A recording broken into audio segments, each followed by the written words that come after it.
Hi guys, this is Alexander and today we are going to take a look at TITAN S IEM from DUNU.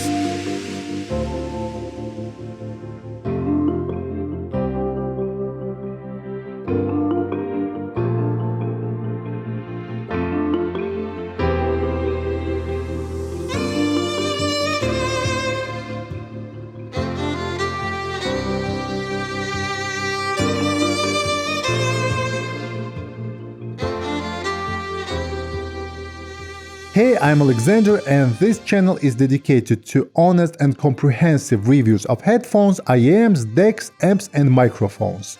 If you haven't subscribed yet, please consider subscribing to my channel and don't forget to click the notification bell. The TITAN S IEM was sent to me by DUNU directly in exchange for my honest review. Thank you. So all thoughts and opinions in today's episode are my own. At the time of this review, TITAN S cost $79. DUNU has been manufacturing and developing headphones since 2006, and they also make OEM products for other audio companies. With a large production capacity and complete set of advanced test equipment, DUNU also develops its own headphone drivers. Now let's get back to TITAN S. These headphones truly live up to their name. They are large in size and set a new standard for affordable IEMs with a neutral sound signature. Inside the box we have TITAN S IEMs, 3 different types of ear tips, and we have 3 sizes for each type, so generally it's 9 pairs of silicone ear tips. We also have a short clip, we have a detachable cable, and a pleather carrying case. Now let's talk about specifications. This is one dynamic driver IEM and it has 11mm dynamic driver with polycondensated crystal polymer diaphragm. The impedance of the headphones is 32 ohms and the sensitivity is 110 dB per milliwatt. The TITAN S shells are made from lightweight and durable zinc alloy. From the build standpoint, the shells are really good and they will survive an accidental drop for sure. The TITAN S is distinguished by its cyberpunk design, and you might think that these are bass head headphones with an aggressive V-shaped signature.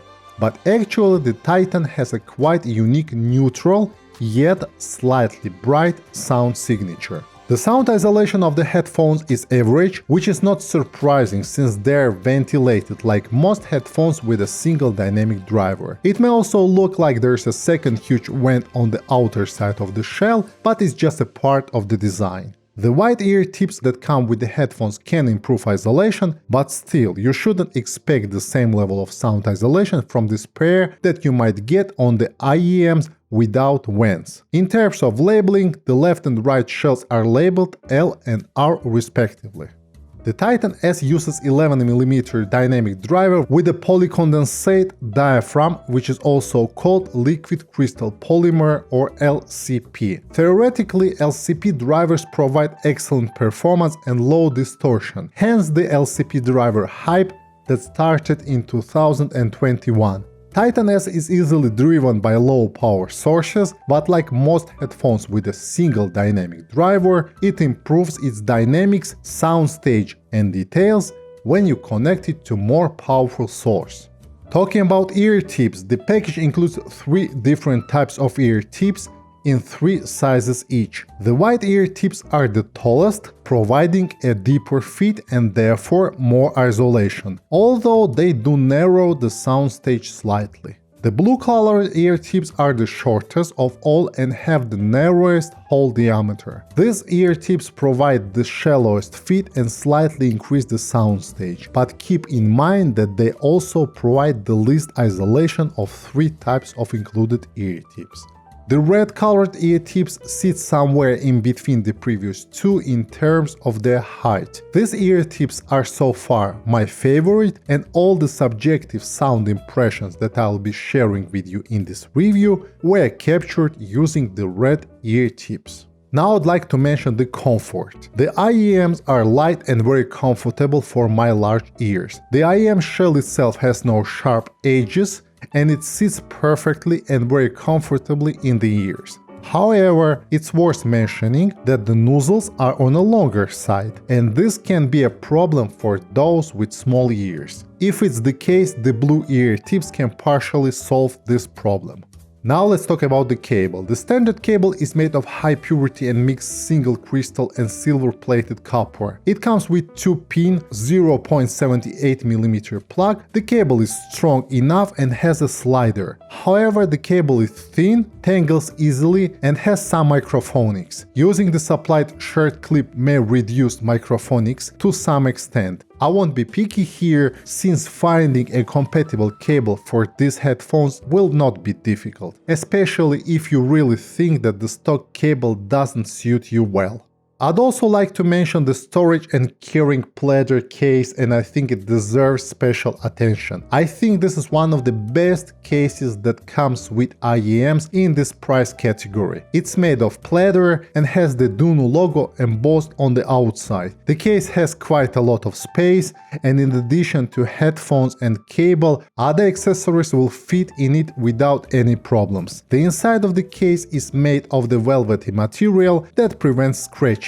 So long story short, I really liked this case. Now let's talk about the sound. I tested these IEMs with several devices. My music sources were a PC, FIO X7 Mark II DEP with AMA 3-amp module, and also iPhone 6s with and without external deck. As for the decks, I have used Topping D10 S, SMSL's SU6, and also DD Hi-Fi TC35i mobile deck. As an amplifier, I used Sheet Magni Heresy and X-Duo MT602. The first thing I want to mention is that Titan S has a bright, neutral tuning. This sound signature is quite interesting and original. It differs from most headphones in this price range, which are either tuned for a standard V-shaped sound signature or are tuned to follow the Harman curve as close as possible. The low frequencies on the Titan S are slightly pushed forward and they cannot be called neutral, but the main emphasis here is on mid-bass, and at the same time there is not much sub-bass here, so keep that in mind if you are a bass head. But the lack of sub-bass in headphones is compensated by quality, density, speed and quality of bass. The textures and details here are above average, and I noticed that there is no mid-bass leakage into mids, and this is really important. Speaking of mids, it's worth mentioning that the lower mid range is neutral, although it sometimes lacks a bit of weight. The upper mids are pushed forward, and on poorly recorded material or at high volumes, the upper mids can sometimes be a little harsh. Also, speaking of mids, I want to mention the guitars. If you are subscribed to my channel, you know that when I play guitar, I mostly use IEMs because I like their form factor in combination with guitar playing. And due to the fact the mids are slightly pushed forward here, the guitars sound very juicy and detailed. The extension of high frequencies is not bad, but at the same time they are not tiring, although the high frequencies may seem overly bright during extended listening sessions. But this is often the case with any IEM that are tuned to a neutral bright signature. At the same time, high frequencies have excellent clarity and detail, but without excessive pressure and brilliance. In general, the high frequencies perfectly balance the entire frequency range of these IEMs.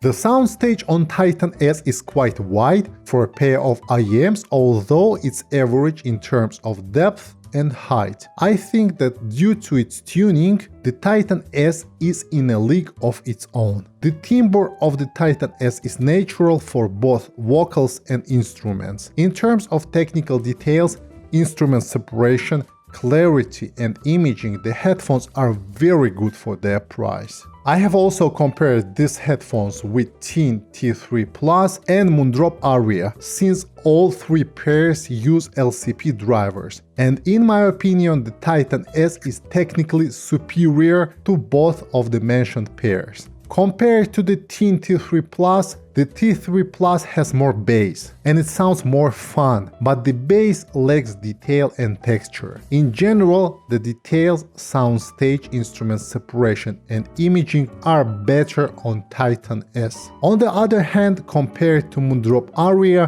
which by the way I consider to be the main competitor of the Titan S at the moment, the Aria has more weight and more bass, but the extension of high frequencies and their tonality, in my opinion, is better on Titan S. Titan S also wins here in terms of instrument separation and imaging, and compared to Aria sounds more analytical and technical, while Aria sounds a little bit more relaxed. If you already own Moondrop Aria, then buying Titan S is still justified, because these IEMs complement each other perfectly.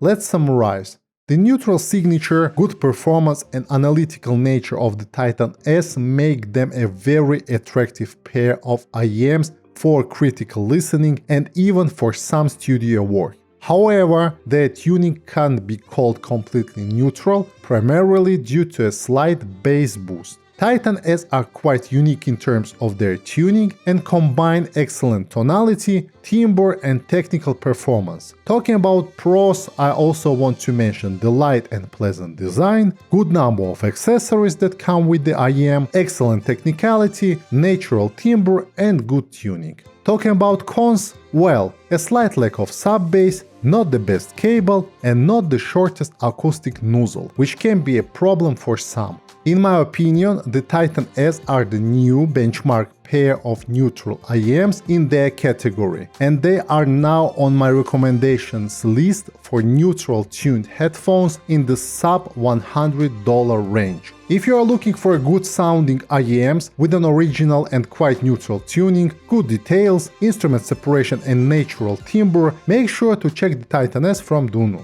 Alright guys, that's all from me for today, and if this review was useful, click the like button. If you want to see more content like this, please consider subscribing to my channel, and see you in the next video. Goodbye!